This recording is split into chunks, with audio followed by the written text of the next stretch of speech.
Quero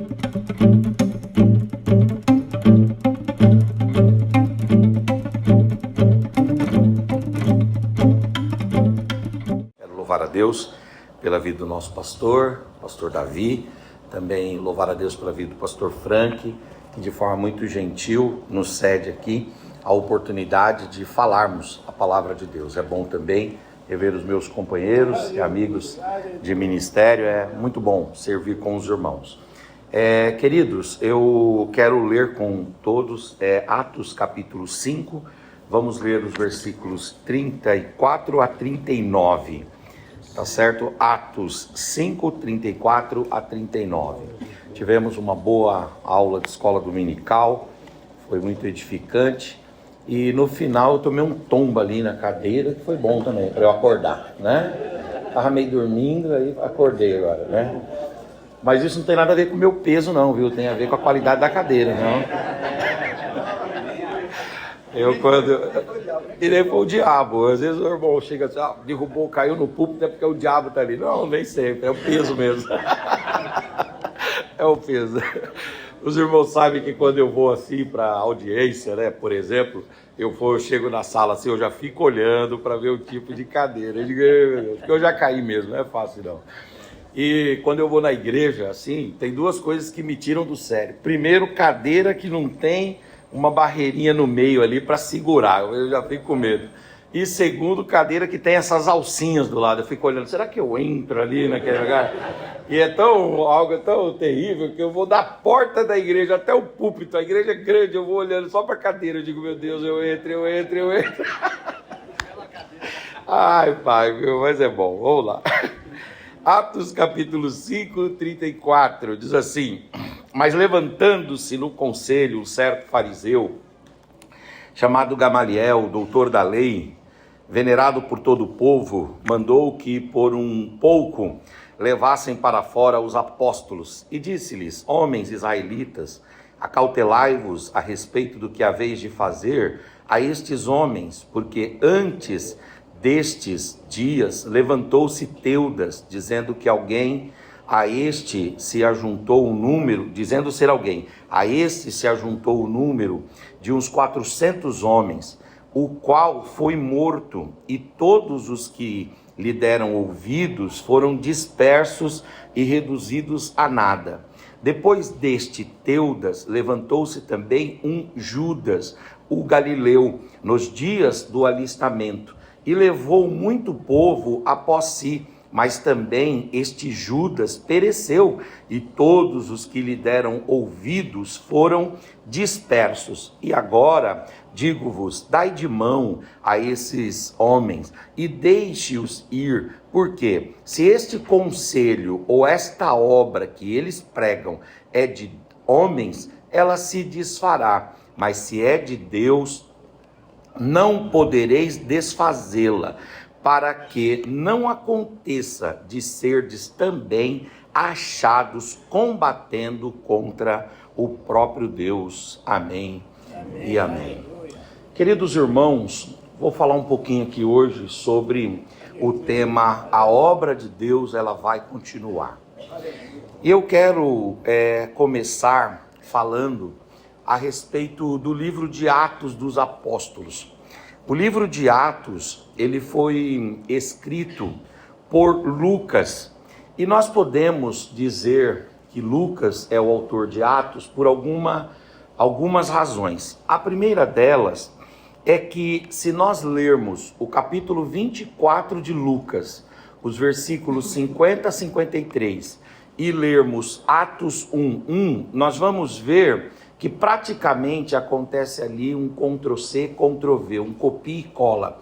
O texto que termina Lucas é o texto que encaixa como um quebra-cabeça exatamente o livro de Atos, dando a ideia de uma sequência. Uma outra razão para admitirmos que Lucas é o autor de Atos é que a partir de Atos 16, o autor de Atos, ele começa a se identificar na primeira pessoa do plural, ele usa o termo nós. E quando ele passa a usar a expressão nós, ele se inclui nas navegações, nas agendas e nas narrativas que Atos 16 em diante traz. Então, essa expressão nós mostra que o autor ele é um participante daquela equipe, daquela comissão, daquela comitiva que acompanha o apóstolo Paulo. E se nós formos fazer um estudo minucioso na biografia de Lucas, nós vamos ver que ele se converte exatamente em Atos 16, indicando que a partir daquele momento ele passou a integrar o grupo que andava com Paulo. E existe ainda uma terceira argumentação para afirmarmos que Lucas escreveu Atos. É que a tradição cristã, ela admite assim. Tem uma tradução da Bíblia, do hebraico Antigo Testamento, o grego Novo Testamento, para o latim. Essa tradução foi feita no 4º século depois de Cristo. Ela se chama Vulgata Latina. E quem idealizou e quem capitaneou a tradução dessa Bíblia foi um pai da igreja chamado de São Jerônimo. E o São Jerônimo, ele não só traduziu os textos, mas ele também teve o zelo de introdutoriamente, ou seja, antes de começar a tradução de cada livro, ele colocou algumas informações nos livros. Estas informações que a gente encontra hoje nas Bíblias de estudo, tipo quem é o autor, a data de composição e assim sucessivamente. E o São Jerônimo, ele faz isso lá na Vulgata Latina. E quando ele faz isso, ele assenta com muita tranquilidade que Lucas é o autor de Atos. Isso mostrando que na igreja primitiva e nos primeiros séculos da história da igreja, isso era um ponto pacífico. Lucas escreveu 2 obras, o Evangelho de Lucas e também o livro de Atos dos Apóstolos. Uma outra informação interessante que eu queria transmitir para os irmãos é a respeito da data de composição de Atos. Quando Atos foi escrito? O livro de Atos dos Apóstolos, ele foi escrito mais ou menos entre o ano 60 e o ano 64 depois de Cristo. E por que nós podemos falar isso? Porque no capítulo 28 de Atos, o apóstolo São Paulo está chegando a Roma como prisioneiro.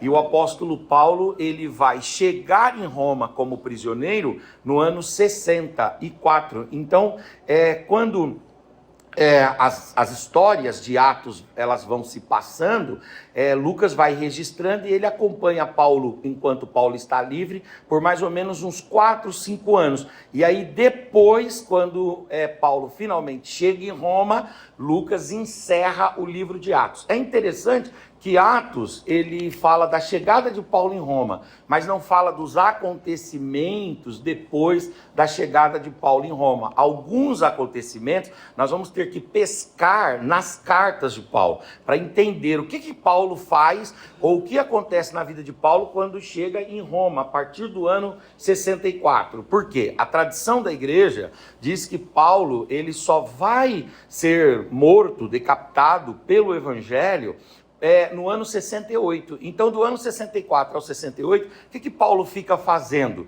Nós temos algumas informações nas cartas, e nós temos algumas informações naquelas obras que ditam ou que datam dos primeiros séculos da história da igreja. E o que estas obras e a própria Bíblia nas cartas, o que nos dizem? Dizem o seguinte, que entre o ano 64 e 68, Paulo esteve preso em Roma. Como ele tinha apelado para César, ele precisou esperar uma data de audiência, e o sistema judiciário romano era tão assoberbado quanto o nosso sistema judiciário. Lá no mestrado eu tenho aula com bastante ministro do STJ, e eles dizem, apresentando números assim muito alarmantes, o Brasil, irmãos, ele é um dos países mais litigiosos do mundo. Nós temos atualmente no Brasil 84 milhões de processos em curso, mas isso se deve a um trabalho para a diminuição do número de processos é conduzido pelo Conselho Nacional de Justiça. E é interessante que o número, quando o Conselho Nacional de Justiça começou a combater para tentar diminuir os processos, o número de processos era de 110 milhões. Ou seja, se nós temos no Brasil 220 milhões de pessoas e nós tínhamos 110 milhões de pessoas, quer dizer que a cada duas pessoas nós tínhamos um processo, alguém com algum processo. Atualmente 84 milhões de processos. E os processos eles são longos. Esses dias resolveram um processo no Brasil que foi o processo mais longo da história do Brasil. Ele demorou 132 anos para ser resolvido. Quem entra com um processo no Brasil, né, doutora Eza, já tem que ter paciência. É de 4, 5 anos, né? Até lá. E não é fácil, não. Você ter esse processo longo assim, se resolver 4, 5, 6, 7 anos. No período romano, estava acontecendo mais ou menos a mesma coisa. Então, Paulo demorou até o ano 68 para ser julgado pelo César, na condição, ou naquele tempo, o César era o Nero não gostava dos cristãos, e a condenação de Paulo e Pedro foi a morte. Eles foram penalizados ali com a morte. Paulo decapitado e Pedro crucificado de cabeça para baixo. Agora é interessante que Paulo vai fazer o quê nesse período entre o ano 60 e o ano 60, aliás, o ano 64 e o ano 68? O que ele vai fazer nesse período? Nesse período, Paulo vai aproveitar para ganhar almas para Jesus. É interessante que ele fala nas cartas que o guarda que ficava do lado dele, como uma guarda pessoal, eu diria que se Paulo hoje estivesse entre nós e ele estivesse cumprindo esse período aí, Paulo usaria tornozeleira eletrônica, né? Então, Paulo tinha um guarda pessoal, porque ele não tinha lugar nas celas, ficava numa prisão domiciliar. E lá ele tinha certa liberdade, mas ele tinha uma guarda que ficava com ele. E ele diz assim: enquanto eu estive preso, a palavra do evangelho esteve solta. E até o guarda que esteve comigo ouviu o evangelho e se entregou para Jesus. Então Paulo aproveitou para ganhar almas para Jesus. Paulo também aproveitou esse período de prisão dele para escrever cartas. Nós temos uma gama de cartas chamadas de cartas da prisão: Filipenses, Colossenses, 1ª e 2ª Timóteo e assim sucessivamente. São cartas chamadas cartas de um prisioneiro, cartas da prisão. Se você colocar a palavra prisioneiro ou preso, você vai ver que você vai encontrar Paulo dizendo: eu sou preso, eu sou prisioneiro, eu estou preso. Então Paulo esteve preso ali. E quando ele usa essa expressão prisioneiro, ele está falando em dois sentidos. Ele é prisioneiro no sentido de que ele está preso por causa do evangelho, mas ele também é prisioneiro porque ele não consegue mais abrir mão da causa de Cristo Jesus, o nosso Senhor. Ele é preso, ele é apegado, ele é comprometido com essa causa, a causa do evangelho.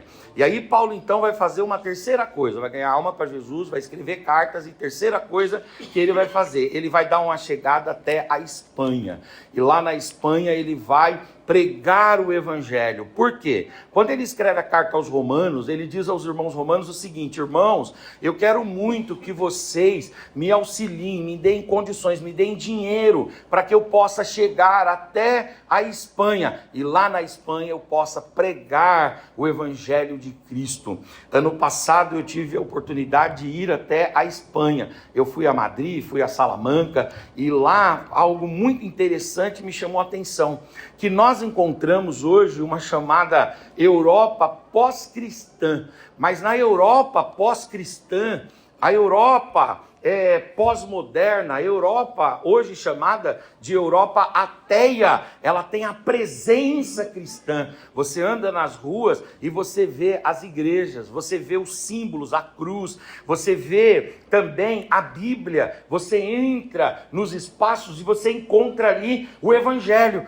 Eu, quando fui visitar a igreja de Madrid, me chamou a atenção uma coisa que eu fiquei assim impressionado lá no pastor Ronaldo, que está debaixo da bênção do pastor Joel Freire. O pastor Ronaldo, ele falou: nós vamos para a igreja hoje, o senhor vai pregar lá. E eu fui, era um domingo de manhã. E quando nós chegamos lá, pastor Peçanha, era uma zona industrial, era uma área industrial da cidade. E nós entramos ali no meio das indústrias. E eu fiquei olhando, eu disse: mas aqui tem a igreja, pastor? Ele falou, deixa ver. E a gente foi andando, entrando nas ruas e tal. Daqui a pouco ele parou o carro dele na frente de uma fábrica. Nós entramos, tem lá a marca da fábrica, tá, o nome da fábrica, a placa, tudo. Aí nós entramos, aí tinha uma escada para cima assim. Naquela escada era o acesso para a fábrica. E do lado tinha uma outra entrada. E ali era um espaço debaixo da fábrica, que a fábrica tinha sido desativada. E ali tinham alugado. E quando eu entro ali, o que eu encontro? Eu encontro a igreja de Cristo lá.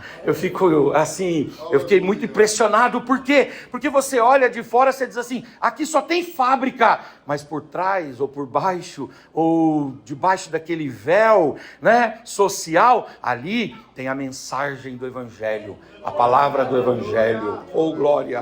A mensagem do Evangelho. Um amigo meu, ele foi dono de carvoaria lá no Rio Grande do Norte. E ele fazia carvão. E ele me contou uma história muito interessante. Como é que se faz o carvão? Pega-se a madeira, aí eles criam como se fosse um forno, né? E pegam aquele carvão e jogam no forno e tampa, veda o forno e deixa lá dias. Aquela madeira vai cozinhando, vai assando ali, passando por aquele processo de cocção, de cozimento, até que ela vira o carvão. Quando ela vira o carvão, eles tiram aquilo, colocam com uma pá num carrinho e levam para um canto, e aquilo precisa esfriar. E aí eles põem areia em cima e deixam o carvão embaixo. Ele ficou impressionado, por quê? Um dia, depois de 6 meses que o carvão tinha já sido retirado do fogo, o filhinho desse meu amigo foi andar em cima do carvão, só que ele foi andar em cima da areia. O menino pequenininho de 4, 5 anos, que é o Hugo, ele foi andar em cima do carvão, brincando na carvoaria. E quando ele andou lá, ele estava com um chinelinho de dedo. O pai, sai daí, sai daí. Aí o menino, o que aconteceu com ele? Em cima só aquela camadinha de areia, né, escondendo. Mas de repente, quando ele pisou num lugar lá, a areia cedeu e ele entrou assim no carvão. E lá embaixo, ele pegou carvão quente, queimou os pés do menino todo, né? Ele foi salvo por uma misericórdia, uma gentileza de Deus. Ele foi tirado de lá e foi salvo. Mas eu conversando com esse meu amigo, eu falei, assim é o Evangelho. Quando você olha, você diz assim, não tem Evangelho aí. A palavra de Deus não está aí. Mas depois que sai aquele véu, sai aquela cortina de fumaça, o Evangelho está lá. A palavra de Deus está lá. Aleluia, glória a Deus. A palavra, o fogo continua aceso. A chama continua viva. A brasa continua fervendo. Aleluia, glória a Deus. Oh glória, oh glória, oh glória, oh glória, oh glória. Essa obra, ela tem que continuar. Aleluia, glória a Deus.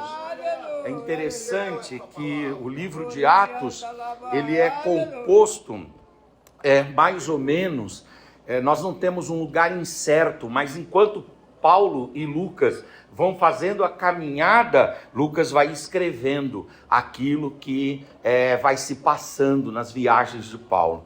O destinatário desse livro de Atos é um irmão chamado Teófilo, ele é citado em Atos 1:1. E a palavra Teófilo é a junção de 2 expressões gregas, a expressão teós e a expressão filéu. A expressão teós quer dizer Deus e a expressão filéu quer dizer amor. O Teófilo, ele é alguém amado por Deus, alguém que desfruta do amor de Deus.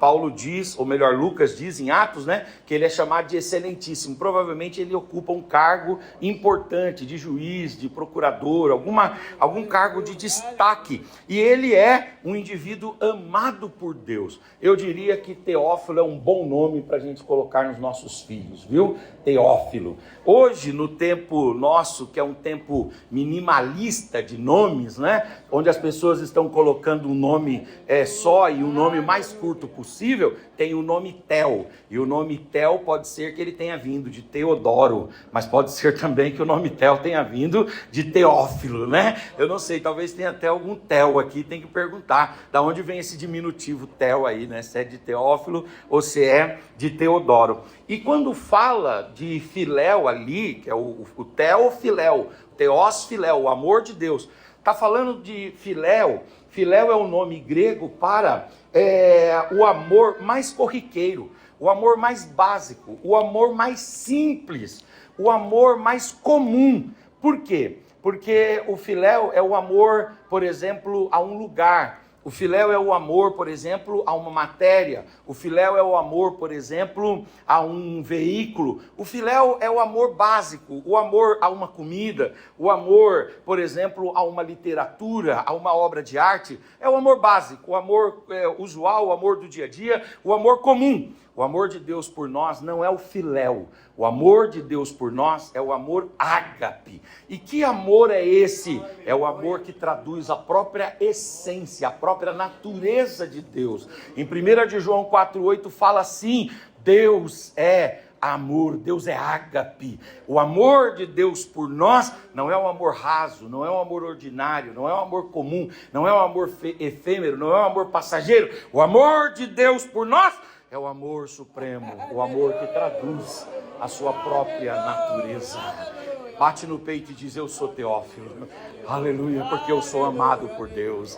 Aleluia, eu sou Teófilo porque eu sou amado por Deus. Mas não com esse amor básico, raso, esse amor passageiro. Com um amor tão grande que Ele deu o seu melhor por mim. Ele deu o seu melhor por nós. Ele deu o seu Filho. O tema de Atos, ele é definido por muitos doutrinadores como os atos do Espírito Santo na igreja e através da igreja. E eu gosto muito dessa definição. Por quê? Porque quando a gente fala que o Espírito age na igreja e depois ele age através da igreja, então nós estamos falando que o Espírito não exerce para conosco uma relação utilitarista, uma relação operacional, uma relação de uso apenas. O Espírito age em nós a partir do nosso interior, ou seja, antes do Espírito nos usar, antes do Espírito nos tomar para fazer coisas, o Espírito se preocupa conosco, com o nosso interior, com a nossa mente, com a nossa alma. A relação dele não é uma relação utilitarista, não é uma relação que visa o objetivo finalista, não! O objetivo de Deus, a relação de Deus conosco é trabalhar no nosso interior primeiro, no nosso interior. Deixa eu dizer uma palavra aqui que é uma palavra assim que eu me arrependo de ter dito algumas vezes, e eu já disse. E é sempre bom, e fica aqui uma dica, com todo respeito, eu tenho idade para ser filho dos nobres irmãos aqui, não de todos, né? Tem Eliseu ali, eu não posso ser filho, né? Mas outros aqui eu posso ser filho, né? Mas com todo respeito, às vezes a gente usa uma expressão que eu, pensando sobre ela, eu vejo que não é uma expressão adequada. A expressão é assim: quem não serve para servir, não serve para nada. Isso não é verdade. Essa expressão não é verdadeira. Ela não é genuína. Eu já falei sobre isso e eu me arrependo. Eu revi os meus esboços e eu arranquei essa expressão. Por quê? Porque no reino de Deus Ele não nos valoriza pelo que a gente faz. Ele nos valoriza por quem somos. Ou seja, se você produz, você vale. E se você não produz nada, você vale do mesmo jeito. Porque o amor de Deus por nós, aleluia, não estabelece conosco uma relação utilitarista. Antes do Espírito agir por nós, Ele age em nós. Por exemplo, os ímpios fazem alguma coisa para Deus? Não fazem nada, e o amor de Deus não está sobre eles? As crianças conseguem produzir de forma marcante, gigantesca? Não, e o amor de Cristo não está para elas. Inclusive existe até uma graça especial: deixa vir a mim as crianças, porque delas é o reino dos céus. Ou seja, e as pessoas portadoras de deficiência, às vezes não conseguem produzir tanto. E aqueles irmãos que já estão numa idade mais avançada, que já não conseguem produzir tanto no reino de Deus. Não interessa o quanto a gente produz, interessa para Deus quem somos. O pai que ama o filho, aleluia, mesmo o filho acamado, ele ama tanto quanto aquele filho que é ultraprodutivo, porque o amor, aleluia, de Deus por nós não depende do que a gente faz. O amor de Deus por nós depende de quem somos. Levante a sua mão, por gentileza. Levante a sua face, levante a sua voz. Deus te ama por quem você é. Oh glória, é claro que Deus nos leva a produzir, é claro que Deus nos leva a ser, aleluias, úteis na obra, é claro que Deus nos leva a ser frutíferos, é óbvio, mas o amor de Deus por nós não é definido por isso. O amor de Deus por nós é definido porque Ele resolveu nos amar. É como diz o Agostinho de Hipona, o amor de Deus é diferente de todas as outras expressões de amor, porque o amor de Deus não depende do seu objeto. Deus ama não pelo que valemos e pelo que fazemos, mas Deus ama porque resolveu amar. Ele ama porque resolveu amar. Ele ama porque resolveu amar. Ele ama porque resolveu amar. Ele ama porque resolveu amar. Ele ama porque Ele resolveu amar. Levante a sua mão, por gentileza. Levante a tua face, levante a tua voz. Uracandaramá, Shurabai. Ele ama porque Ele resolveu amar e acabou. Oh glória, oh glória, oh glória, oh glória. Oh glória, oh glória, oh glória. A relação de Deus por nós e conosco é uma relação, aleluia, onde Ele se preocupa primeiro conosco, com quem somos, como estamos, para depois se preocupar com o que estamos fazendo. Tem uma outra frase também que eu, sinceramente, eu peço desculpas àqueles que repetem refletidamente essa frase, mas eu gostaria de provocá-la a uma reflexão só. Com todo respeito, a reflexão seria o seguinte: Deus não une pessoas, Deus une propósito. Eu, sinceramente, essa frase não me desce. Por que não me desce? Porque eu estou falando com isso de forma subliminar, de forma talvez até irrefletida, que no fundo Deus valoriza mais o propósito do que o sujeito. É como se Deus valorizasse a utilidade. É como se Deus valorizasse o fim e não o sujeito. É diferente da nossa relação com as coisas que nós fazemos. Por exemplo, uma cadeira. Quando a gente cria uma cadeira, a gente cria a cadeira para que ela sirva, ela atinja a sua função, ela atinja o seu objetivo, que é permitir que as pessoas sentem. Ok? Então eu crio a cadeira para isso. E ela só vale se ela permitir as pessoas sentarem. Se ela não permitir as pessoas sentarem, ela vai para reciclagem, ela será refeita e assim sucessivamente. Porque ela não tem valor em si, a não ser que ela cumpra o seu objetivo, a sua função, a sua finalidade, o seu escopo, o seu propósito. Conosco não é assim. Conosco não é assim. Nós valemos pelo que somos. E é o Espírito de Deus que vai nos levando a cumprir os propósitos. Bracandaramai. Há uma teologia coach que tem invadido os nossos púlpitos, as nossas pregações, as nossas teologias e as nossas ideias, dizendo: não, você tem que cumprir o propósito, você tem que valer. E se eu não sei qual é o propósito?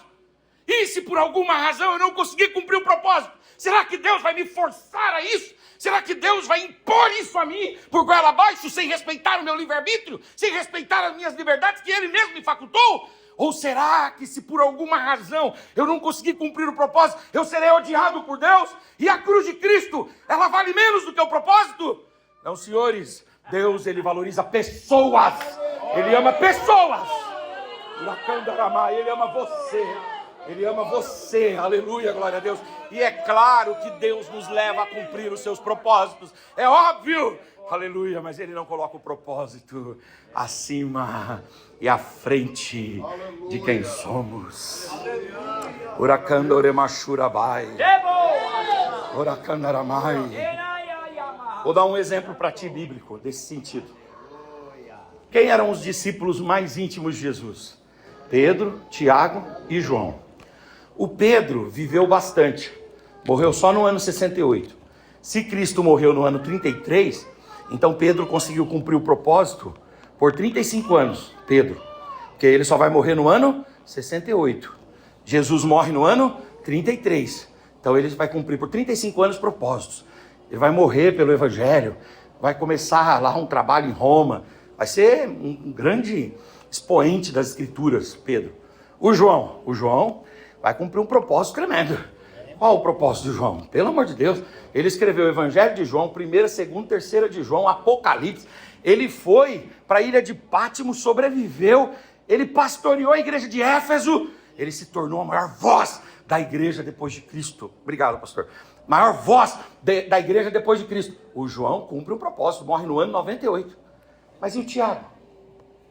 O Tiago tem o derramamento do Espírito em Atos, capítulo de número 2. Daqui a pouco a igreja vai tendo ali alguns fatos históricos, quando de repente o Herodes escolhe o Tiago, e o Herodes simplesmente vai lá e mata o Tiago. Espera aí, Então o amor de Deus está em João, porque ele viveu bastante. O propósito dele foi lá no ano 98. Deus cumpriu bastante o propósito da vida de Pedro, lá no ano 68. Mas e o Tiago? Quer dizer, é como se Deus, tudo que eu dou para João, eu dou para Pedro, e tudo que eu dou para Pedro e para João, eu dou para Tiago. Eu vou dando experiências, eu vou alimentando, eu vou falando, eu vou revelando, eu vou dando para ele oportunidades extraordinárias. Mas ele morre cedo, enquanto os outros continuam por longos anos. Esse que morreu cedo, que aparentemente não deixou uma igreja, não deixou uma carta. Nós não vemos o Tiago ganhando grandes almas. Aliás, o texto que nós vemos de Tiago, ele é chamado de filho de Boanerges, junto com João. E sabe por que ele é chamado de filho de Boanerges? Porque o Tiago, ele chegou para Jesus e olha a bondade do Tiago. Senhor, o senhor quer que a gente faça aqui a oração de Elias sobre Samaria? Aí Jesus falou, como é a oração de Elias? Que Deus mande fogo do céu e consuma toda a cidade. Bem paciente dele, né? Aí Jesus olhou e falou, ô filho de Boanerges. Sabe o que significa a palavra filho de Boanerges? Significa filho do trovão. Ô nervosão, bravão. Isso daí é bravo, isso aí é o tourão. Calma, tourão. Calma, indomável, calma. O Tiago morre cedo, irmãos. Aleluias, mas ele recebe o amor de Deus, a revelação de Deus e tudo que Deus tem para aqueles que vão fazer muitos. Nem todos nós aqui vamos deixar um legado extraordinário. Aleluias, nem todos nós, mas todos nós receberemos a coroa de justiça que está preparada para aqueles que hão de herdar a salvação. Coloca a mão e diga, Deus me ama, porque Ele escolheu me amar. Acabou, Ele nos ama porque Ele escolheu nos amar. Aleluia, glória a Deus. Agora é interessante que o livro de Atos, ele tem 28 capítulos. E esses 28 capítulos, eles se organizam mais ou menos assim. O capítulo 1, ele traz a ascensão de Jesus e a eleição de Matias. O capítulo 2, ele traz a descida do Espírito Santo e o batismo no Espírito Santo com a evidência de línguas estranhas. A pregação de Pedro para 3.000 almas e quase 3.000 almas se convertem. Nós temos o capítulo de número 3, que é muito interessante. Pedro e João estão indo até a porta, estão indo até o templo, e na porta formosa do templo, eles encontram lá um paralítico. E lá eles olham para o paralítico que estende as mãos e diz assim, me dê aí alguma moeda, vocês devem me dar alguma moeda, alguma coisa, um trocado, alguma coisa para eu comprar pão, para eu me alimentar, etc. E aí eles olham e puxam assim o bolso e dizem, nós não temos nada, mas o que nós temos, isso nós damos. Nós não temos nada, mas o que temos nós damos. Em nome de Jesus, levanta, toma a tua cama e sai andando. Eu vou dizer uma coisa para os irmãos. Às vezes eu vejo esses anúncios de cultos e eu fico pensando assim, se a gente faz esses anúncios corretamente. Porque esses anúncios dizem assim, às vezes, venha porque tem cura para você. Venha porque tem portas abertas para você. E às vezes, não estou dizendo que é a intenção, mas às vezes passa a ideia de que é só você vir e ter contato com um determinado grupo de homens, e quando você tem contato com aqueles homens, esses negócios acontecem. E quando nós vamos ver na prática, não é assim que se dá. Porque os homens não podem dar nada uns aos outros. Os irmãos vêm aqui, e os irmãos, eu sei disso, são maduros, são servos de Deus, preparados e também treinados no Evangelho, vêm aqui, e eu sei que vocês não esperam, não podem esperar receber nada de ninguém. Por quê? Porque no fundo, nós não temos nada para dar para ninguém. A gente só pode falar uma coisa, Jesus é poderoso para reverter o quadro e a situação. Não são os homens. Aleluia, não é o cargo eclesiástico, não é a fama, não é a sua capacidade de oratória, não é a sua capacidade de convencimento, não é a sua sabedoria, não é o seu jeito, não é nada disso. Nós só podemos oferecer Jesus. E só podemos dizer para todos, é Jesus que faz. É Jesus quem cura o doente, é Jesus que abre a porta para aquele que está preso. É Jesus quem abre a porta de emprego, é Jesus quem traz saúde, é Jesus quem traz paz, é Jesus quem resolve problemas nos casamentos, é Jesus quem resolve problemas nas famílias, é Jesus, e é Jesus. Jesus lançou no rosto dos discípulos essa incapacidade dos homens, quando ele diz lá, os discípulos falam: Senhor, dispensa a multidão, porque eles estão aqui, 5.000 homens, fora mulheres e crianças, estão com fome. Aí Jesus olha para os discípulos e diz assim para eles: dê vocês a eles de comer. Os discípulos olham e falam assim: nós só temos um pão. Ou seja, se nós reunirmos tudo isso, só dá um pouquinho. Esse pouquinho aqui vai atender muito pouco. Não atende todos, e aquele que atender só atenderá numa parte. Nós temos muito pouco a dar. Jesus olhou e disse: pois bem, deixe o pastor trabalhar. Senta todo mundo de 50 e 50 na relva. Uracandaramá, Churabai. Passe para eles e digam para eles: nós não temos o que dar para vocês, mas nós vamos ali, Jesus está com 5 pães e alguns peixinhos ali, e Jesus vai fazer uma obra extraordinária, e daqui a pouco a gente volta com o que Jesus preparou para vocês. E quando eles voltam, eles têm alimento, eles têm sustento, eles têm paz, eles têm respostas, porque não vem dos homens, vem de Jesus. Você pode levantar a sua mão e dizer: Jesus, é Jesus, e é Jesus, aleluia. Não é do homem, não é da igreja, não é da instituição, não é do pregador, não é da capacidade intelectual dele, não é da oratória, não é da eloquência, não é do manejo humano, não! É de Jesus, irmãos, é Jesus. Jesus está passando entre esses bancos e está tocando em vocês. Jesus está aí na galeria tocando em vocês agora. E aquilo que eu não posso dar, aquilo que esses homens, por mais disponíveis e solícitos que sejam, não conseguem dar, Jesus é poderoso para dar. Jesus é poderoso para dar.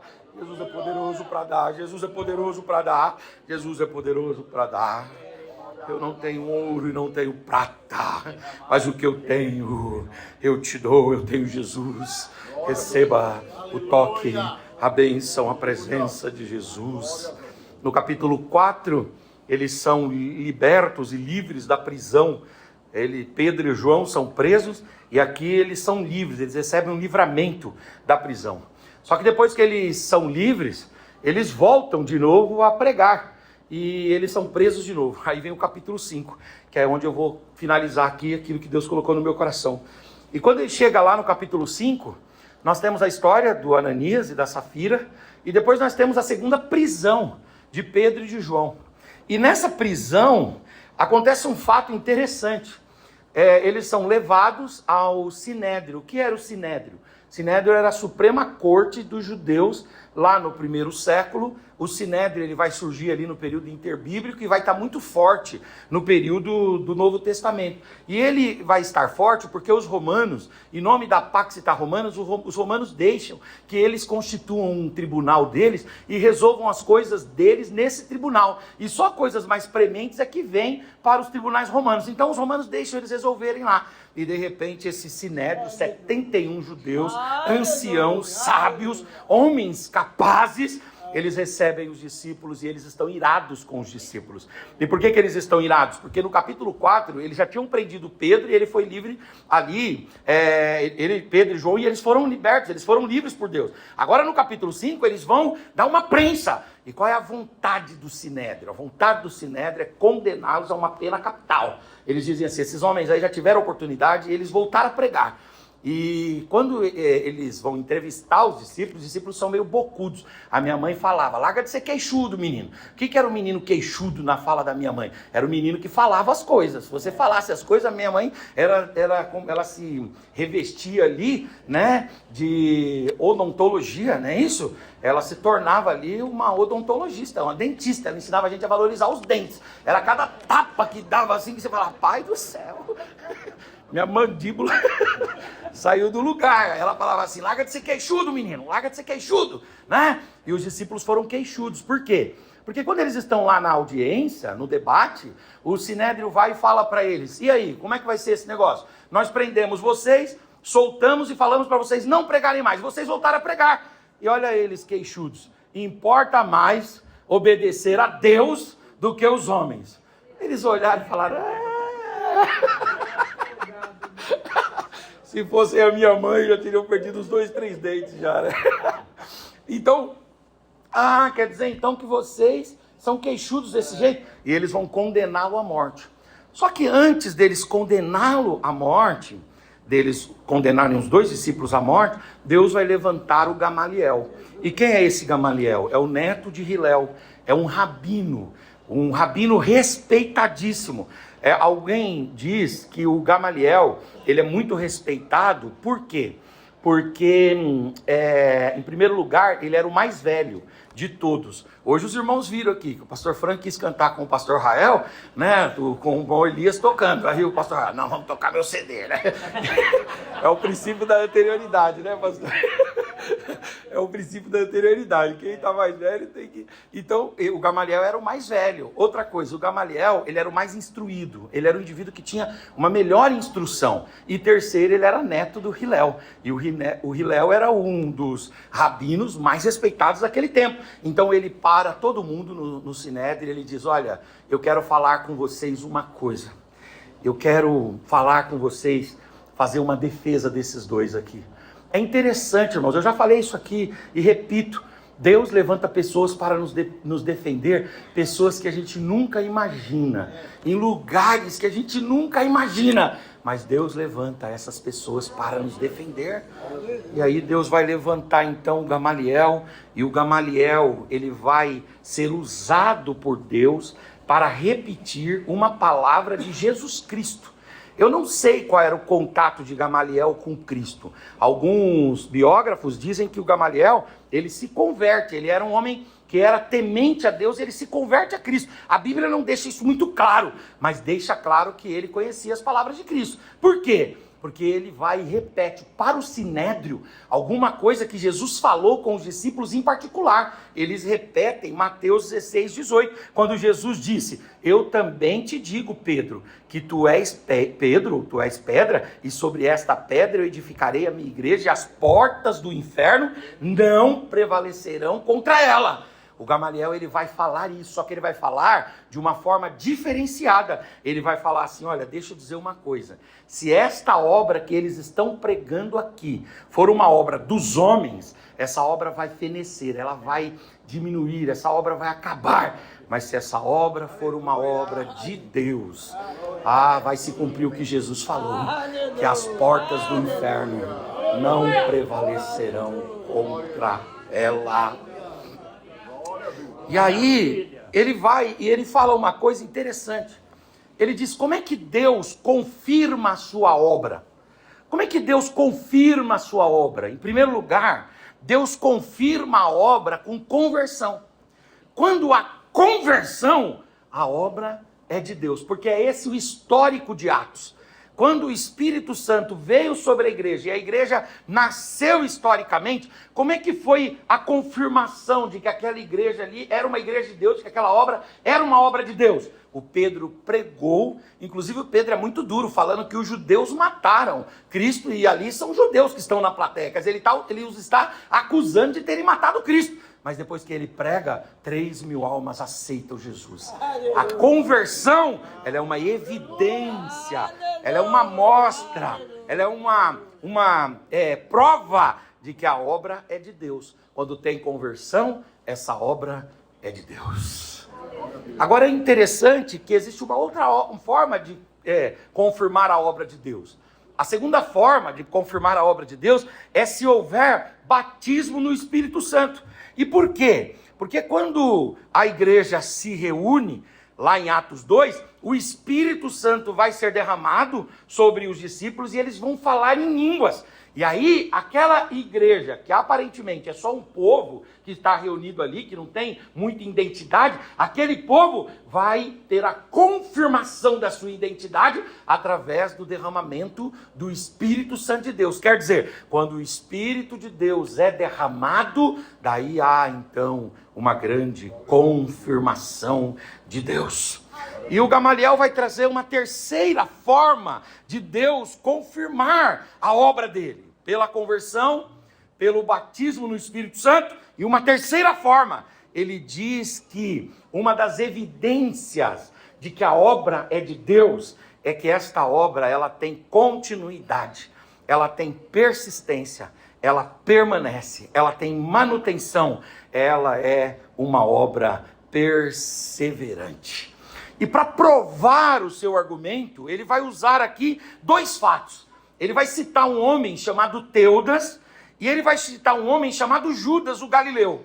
O Teudas aqui citado, ele era um líder revolucionário que se levantou afirmando ser alguém. Ele reuniu cerca de 400 homens, mas ele foi morto e o seu movimento se desmoronou. O Flávio Joséfo, ele descreve um Teudas no seu livro História de Israel, que liderou uma revolta prometendo dividir o Rio Jordão, mas ele foi executado pelo procurador Cúspio Fado e o seu povo foi disperso. Flávio Joséfo argumenta aqui que o Gamaliel está falando do Teudas, que chegava a dizer assim, olha, o que eu estou fazendo é de Deus, eu vou libertar vocês, Roma não vai oprimi-los, e para provar eu vou abrir o Jordão. Ele não conseguiu abrir o Jordão, ele nunca venceu o Império de Roma, e ele morreu, e o seu grupo foi desfeito. Aí o Gamaliel vai citar um outro homem chamado Judas, que é chamado de o Galileu. Ele vai citar esse indivíduo que Flávio Joséfo vai dizer que Judas o Galileu, ele liderou uma revolta contra o censo romano, realizado por Quirino na Judéia, opondo-se à tributação de Roma, a forma de tributação e de escravidão romana. O Joséfo diz que este Judas, ele fundou um grupo dos Zelotes, um movimento nacionalista que rejeitava a autoridade romana, mas Judas foi morto. Seus filhos, Tiago e Simão, foram executados por procuradores posteriores a ele, e ainda ele teve um outro filho chamado Manaém, que liderou uma revolta, mas essa revolta também foi aplacada, de modo que tanto Teudas quanto Judas passaram, eles morreram, e os seus movimentos se dissiparam, os seus movimentos foram desfeitos, foram extintos. Agora é interessante que o Gamaliel vai falar, esses dois aí, será que eles representam um movimento igual ao de Teudas e de Judas? Ou será que esse Jesus é diferente de Teudas? Será que esse Jesus que eles falam é diferente de Judas? Porque se for igual a Judas e a Teudas, vai se dissipar. Mas se for diferente, ele será de Deus. E se ele for de Deus, ninguém vai poder parar essa obra. A obra vai continuar. A obra de Cristo, ela continuou na história. E nós estamos aqui hoje. Aleluia. Jesus não é Teudas. Jesus não se confunde com Judas. Jesus é o Filho de Deus. Aleluia. A obra de Jesus chegou até nós. O Evangelho de Jesus chegou até nós. A palavra de Jesus chegou até nós. Hoje nós estávamos falando na escola dominical ali, e eu lembrei a respeito de um livro escrito por Kennedy, eu acho que é Kennedy Kate o nome desse autor. Ele escreveu um livro chamado E se Jesus não tivesse nascido?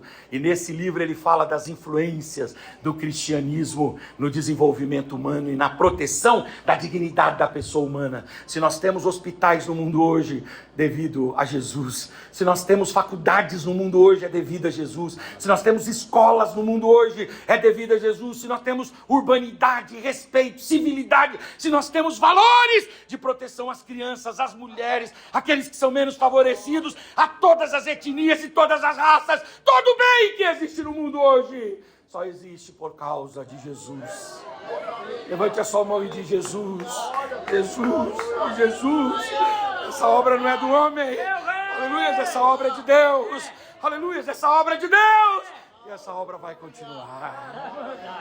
Oh, glória. Agora eu queria terminar dizendo o seguinte. Diga comigo: a obra de Deus.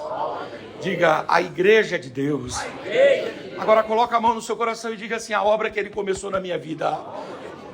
Aleluia, aleluia, ela vai continuar. Diga com fé, diga: ele não vai tirar a mão de mim. Até que eu estiver pronto. Até que eu esteja pronto. Eu esteja pronto. Eu esteja pronto. Jesus está com a mão em você. A mão dele está trabalhando na tua vida, na tua casa, na tua família. Ele está trabalhando em nós. E ele vai manter esta obra até que nós estejamos prontos. Ele quer que estejamos prontos. Obrigado, pastor. Deus abençoe.